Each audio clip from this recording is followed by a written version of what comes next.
Olá, a aula de hoje é sobre o Estado. Vamos começar analisando a relação entre o Estado e a sociedade. Ao longo da Idade Média, a sociedade era formada por dois grupos importantes: a Igreja, o clero, de um lado, e a nobreza, de outro. Esses dois grupos dividiam funções de poder. Por isso, muitos analistas consideram que o Estado, na Idade Média, era um Estado dualista. Alguns chegam mesmo a afirmar que o Estado da Idade Medieval era um Estado poliárquico, porque, além da Igreja, além da nobreza, ainda existiam os senhores feudais, as cidades-estados, os cavaleiros, enfim, uma multiplicidade de agentes que tinham alguma função de poder. Uma mudança significativa que acontece na modernidade é que o Estado se torna soberano. O Estado concentra ou tenta concentrar o poder e submeter as demais associações. Nesse sentido, a modernidade difere da Idade Média. No início da modernidade, alguns pensadores se concentraram em analisar o Estado como um Estado jurídico, ou seja, o Estado de direito. O que significa isso? Significa tomar o Estado pela sua dimensão formal, enquanto um administrador das leis. O Estado como uma instituição composta de um determinado número de funcionários competentes que agem com racionalidade e buscam organizar juridicamente uma sociedade, organizar juridicamente uma população dentro de um território. Essa definição não é uma definição equivocada, mas é uma definição abstrata, uma definição genérica, uma definição que não apanha as contradições do processo social e como essas contradições da sociedade interferem no jogo político, interferem na ação do Estado. Façamos então uma definição dessa perspectiva, uma definição do Estado entendendo-o apenas como uma instituição impessoal, uma instituição que administra a lei, uma instituição racional, técnica, quase neutra, chamando a atenção para que essa definição seja vista como uma definição inicial, uma definição provisória. O Estado é uma associação dotada de poder soberano dentro de um determinado território e voltada para a realização do bem comum. O Estado social. No final do século XIX e início do século XX, essa definição de Estado em termos estritamente jurídicos, estritamente formais, começou a ser questionada. Alguns autores começaram a perceber e a indicar a influência, a interferência do contexto social na construção do Estado e na ação do Estado. As contradições sociais, a cultura, as classes sociais, enfim, a dinâmica da sociedade começou a ser vista como importante para o entendimento da prática e da ação social. Nesses termos, vejamos a definição que o sociólogo alemão Max Weber deu ao Estado. O Estado é uma comunidade humana que pretende, com êxito, o monopólio do uso legítimo da força física dentro de um determinado território. Nessa definição, Weber enfatiza a dimensão coercitiva do Estado, a dimensão do Estado enquanto uma instituição que consegue, pelo monopólio da força, levar a sociedade a agir de uma determinada maneira. Nesse sentido, é interessante observar que nos dias de hoje, muitas vezes se aponta a crise do Estado justamente pela dificuldade, pela deficiência do Estado em submeter determinadas organizações sociais ao seu jugo. Ou seja, determinados grupos se tornam violentos, agem com violência e concorrem com a pretensão do Estado de ser o monopolizador dessa violência. São grupos de narcotraficantes, grupos de terroristas que o Estado não consegue combater. Nesse sentido, Frustra-se a expectativa do Estado de exercer um controle sobre a população num determinado território. Ou seja, a ideia de o Estado formatar a sociedade, controlar os conflitos sociais, as contradições sociais, usando o monopólio da violência, não se realiza quando a concorrência de outros grupos se torna muito contundente, muito evidente. Vamos analisar então a relação entre Estado Social e Estado de Direito. O Estado Social surge justamente em contraposição ao Estado de Direito. O Estado de Direito corresponde ao ideário liberal. Para o liberalismo, o Estado deve ser contido, as leis devem servir justamente para proteger o indivíduo. O liberalismo não reivindica uma participação efetiva, uma participação cotidiana, uma participação direta dos indivíduos, do povo, na gestão do Estado, na gestão da política. Para os liberais, política é coisa de especialistas. É claro, o povo tem direitos, os indivíduos têm direitos, esses direitos devem ser protegidos. Os indivíduos devem fiscalizar a ação do Estado, os indivíduos devem escolher os seus representantes, mas nada muito além disso. O Estado Social justamente traz uma nova concepção, uma concepção de que não basta aos indivíduos algumas garantias legais. O Estado Social solicita a presença do povo, solicita a presença da população na gestão do Estado através da participação política efetiva. Enquanto o Estado de Direito se ocupa de manter o status quo, ou seja, as leis devem garantir aos indivíduos, especialmente aos proprietários, a sua segurança. Isso faz com que a sociedade seja conservadora. O Estado Social, ao contrário, busca corrigir as desigualdades. E essa correção das desigualdades se faz justamente com a ação do Estado, distribuindo melhor a propriedade, organizando melhor o mercado, garantindo oportunidades para todos.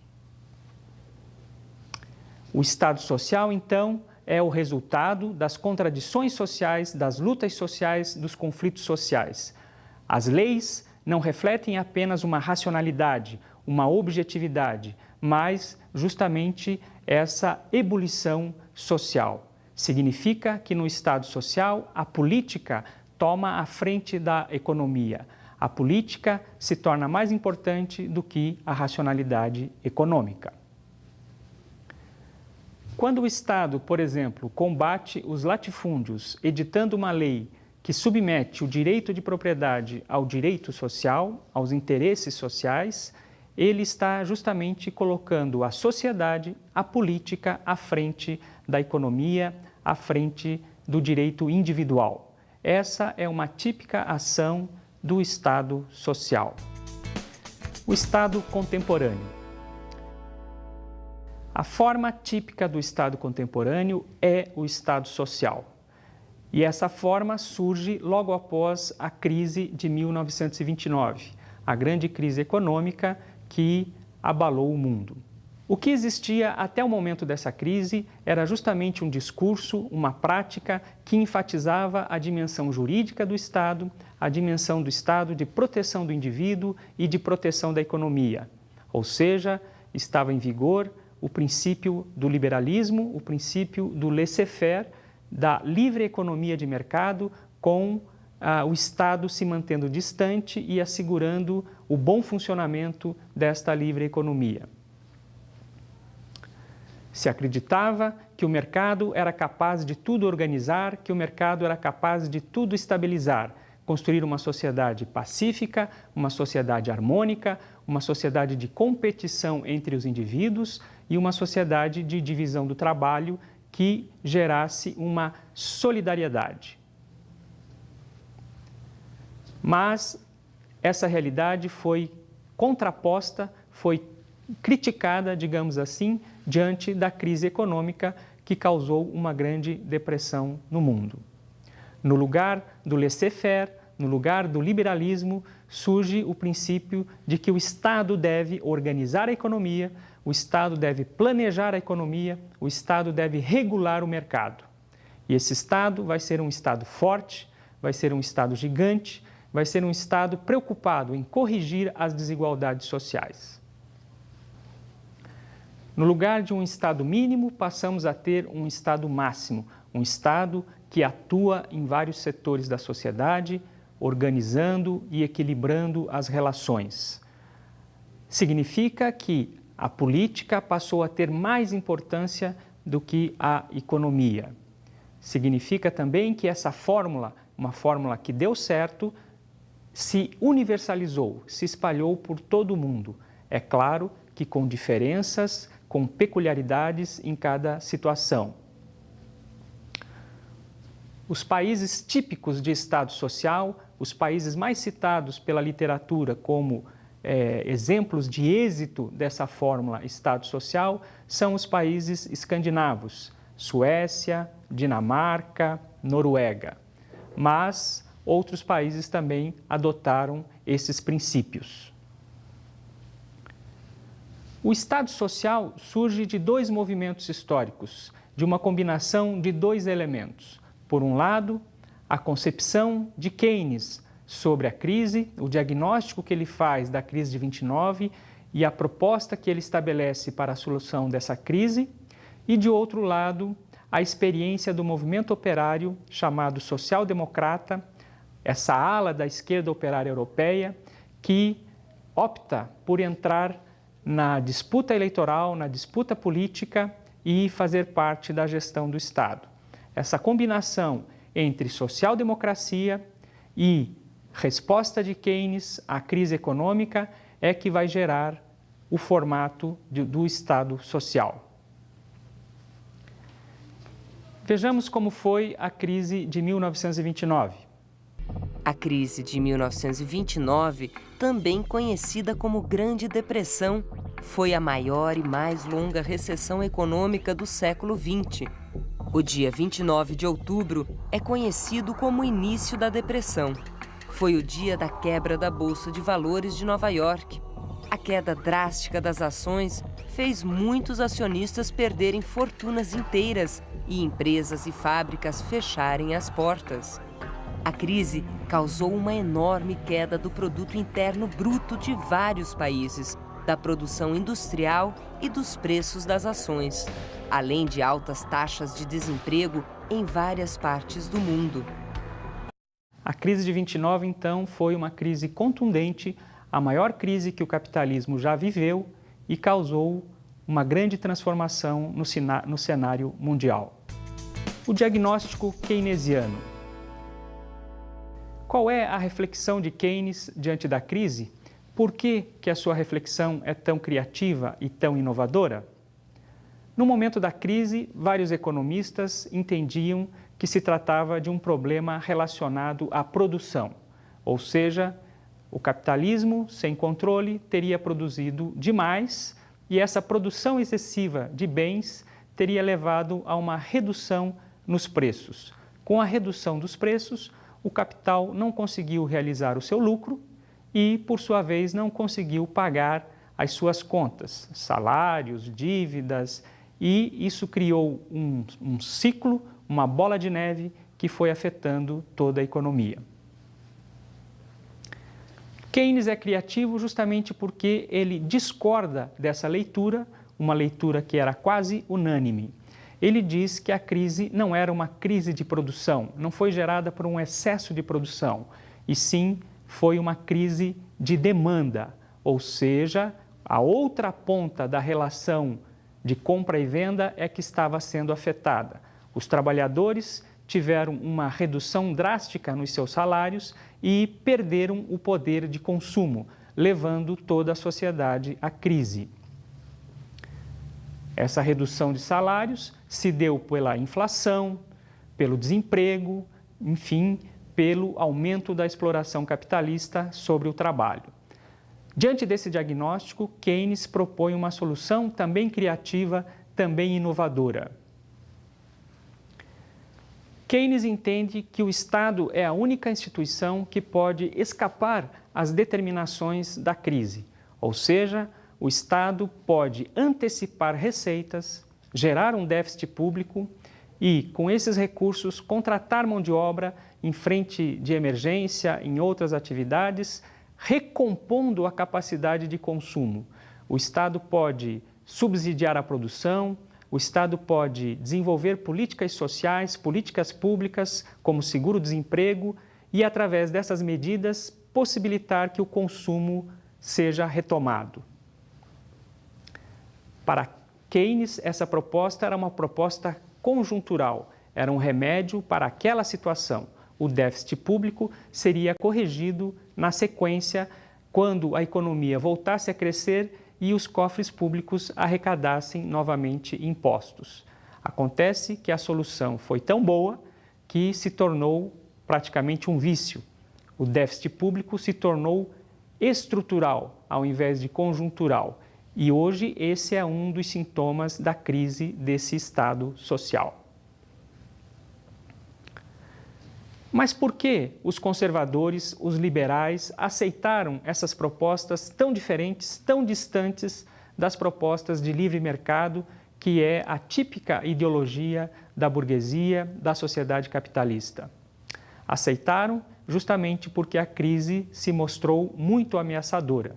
Diante da possibilidade de perder completamente o mercado, de o capitalismo sucumbir, e diante da ameaça do avanço socialista no leste europeu, as medidas de Keynes, de um Estado forte, de um Estado regulador, de um Estado presente na economia, foram aceitas pelos mais conservadores.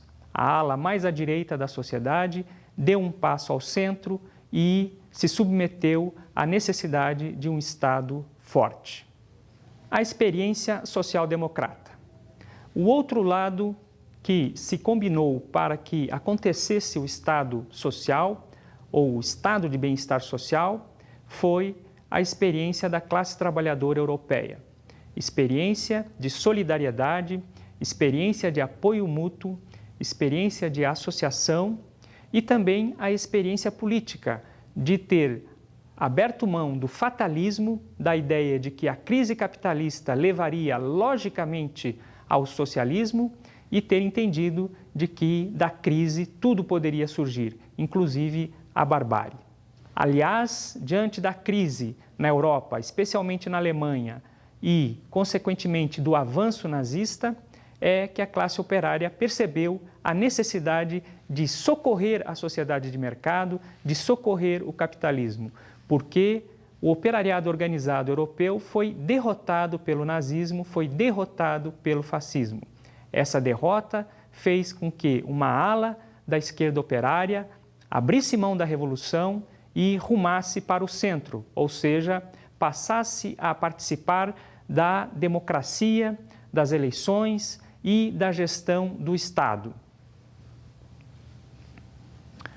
Participando dessa gestão do Estado, a classe operária, através dos seus partidos, das suas organizações, dos seus sindicatos, levaram para dentro do Estado a experiência das políticas sociais, a experiência do seguro-desemprego, a experiência da seguridade, da saúde pública, da escola pública, enfim, a experiência das políticas públicas e das políticas sociais. O Estado contemporâneo, então, se caracteriza por esses dois elementos. Um Estado que age, de um lado, atendendo ao capital através de subsídios, através de gastos com tecnologia, com pesquisa, com investimentos na área industrial, na área de infraestrutura, e, de outro lado, atendendo ao trabalhador com políticas sociais, políticas públicas, aposentadoria programada, subsídio à habitação, seguro-desemprego, saúde pública, educação pública, etc.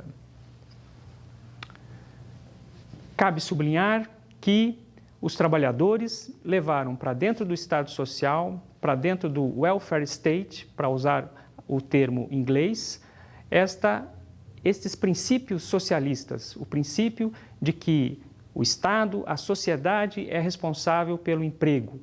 Então, é preciso que o emprego seja pleno. Se a sociedade, se o mercado não produz emprego para todos, é responsabilidade do Estado subsidiar aqueles que estão desempregados. Esse Estado social, esse welfare state, é o resultado, então, de uma combinação dos interesses do capital com os interesses do trabalho. Pelo menos nesses países centrais, é o resultado dessa conciliação, desse diálogo, desse pacto social entre capital e trabalho. É uma experiência, portanto, democrática, de realização efetiva da democracia.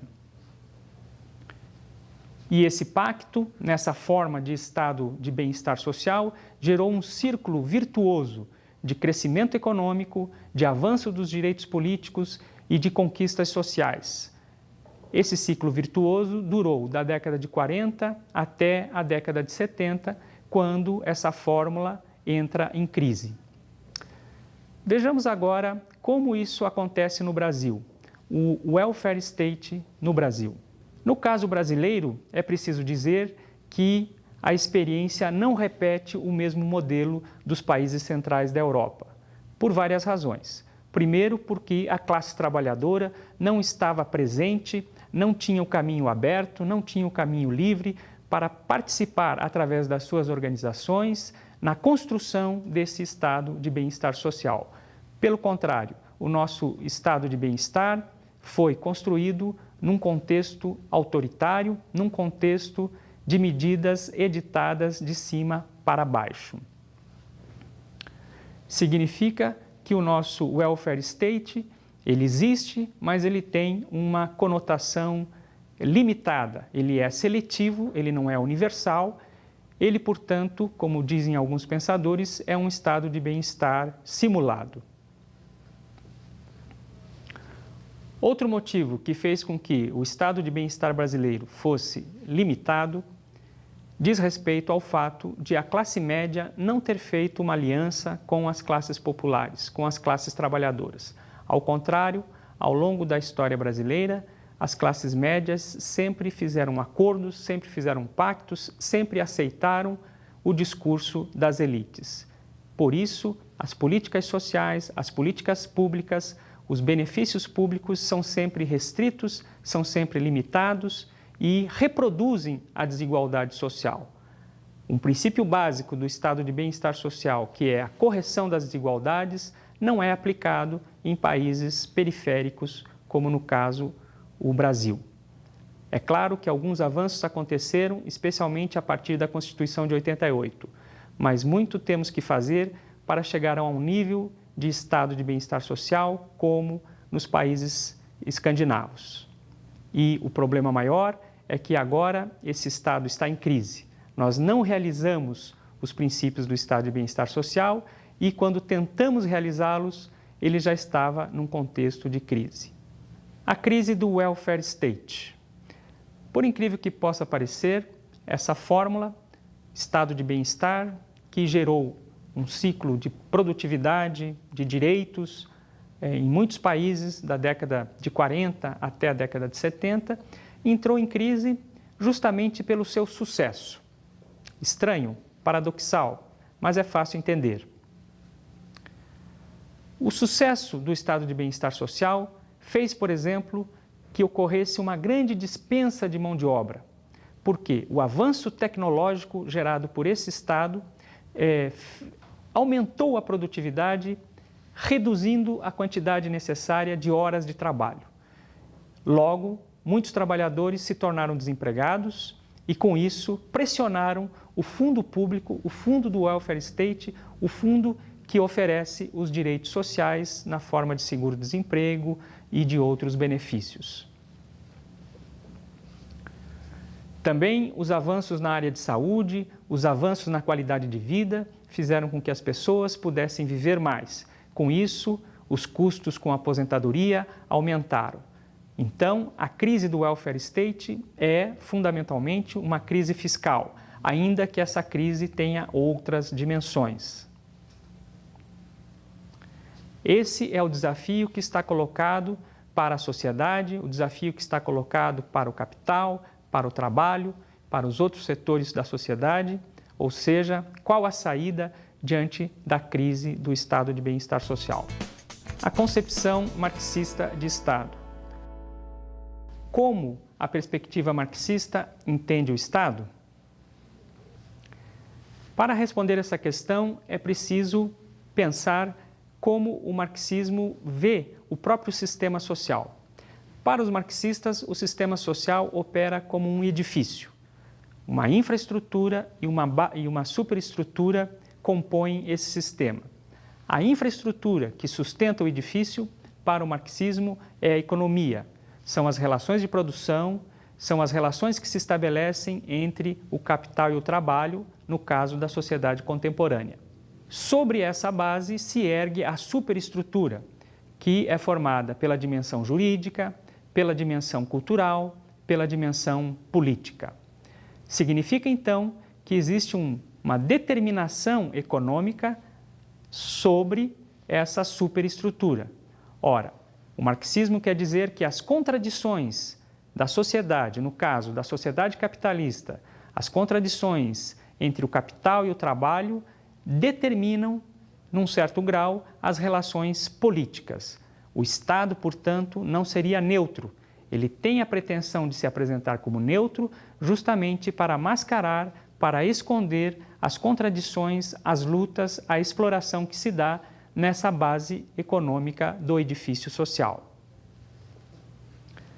Mas será que essa perspectiva, da forma como está colocada, consegue explicar efetivamente o que acontece no nível político? Será que existe uma determinação absoluta, imediata, direta entre o que acontece na base econômica e o que está se passando no nível político?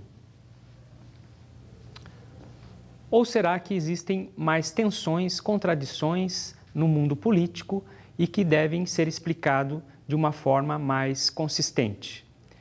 Pensando dessa maneira, refletindo sobre essas questões, pensadores marxistas contemporâneos colocaram a ideia de que realmente existe uma autonomia relativa do político. O que significa isso? Significa que a economia pode ser determinante, mas ela não é dominante, ou seja, não é o tempo todo que a economia interfere na política. Ela pode interferir ao longo de um processo, ela pode interferir de um certo modo, mas em certos momentos históricos, em certas circunstâncias, a política tem sim uma história própria, tem sim um significado próprio que deve ser apreendido, que deve ser estudado com cuidado. Esses pensadores mostram que existem pelo menos dois elementos que complicam essa relação entre economia e política e que conferem uma autonomia relativa ao político. Um primeiro elemento é o fato de que o Estado precisa se legitimar junto à sociedade. Ou seja, o Estado não pode atender o tempo todo aos interesses da classe dominante, aos interesses do mercado, aos interesses da burguesia. Se ele fizer isso, ele perde a sua legitimidade, causa convulsão social, causa desestruturação na sociedade. E o papel principal do Estado é justamente construir a paz social. Um outro elemento complicador é que os políticos, os agentes políticos, conduzem a sua ação para perpetuar a sua situação no poder. Significa que eles também não podem atender só uma minoria dominante, pois, num contexto democrático, eles não conseguirão se manter no poder. Esses dois elementos são elementos que evidenciam que as ações do mundo político têm uma autonomia relativa em relação à economia. Vimos então como o Estado se apresenta num primeiro momento como uma dimensão formal, legal, depois adquire uma maior complexidade à medida que se percebe que ele tem uma interação, uma inter-relação com o social, e esse Estado social perdura ao longo do século XX e agora, no final do século XX, início do século XXI, é um Estado que se apresenta em crise e que suscita muitas reflexões, muitos debates, muitos estudos.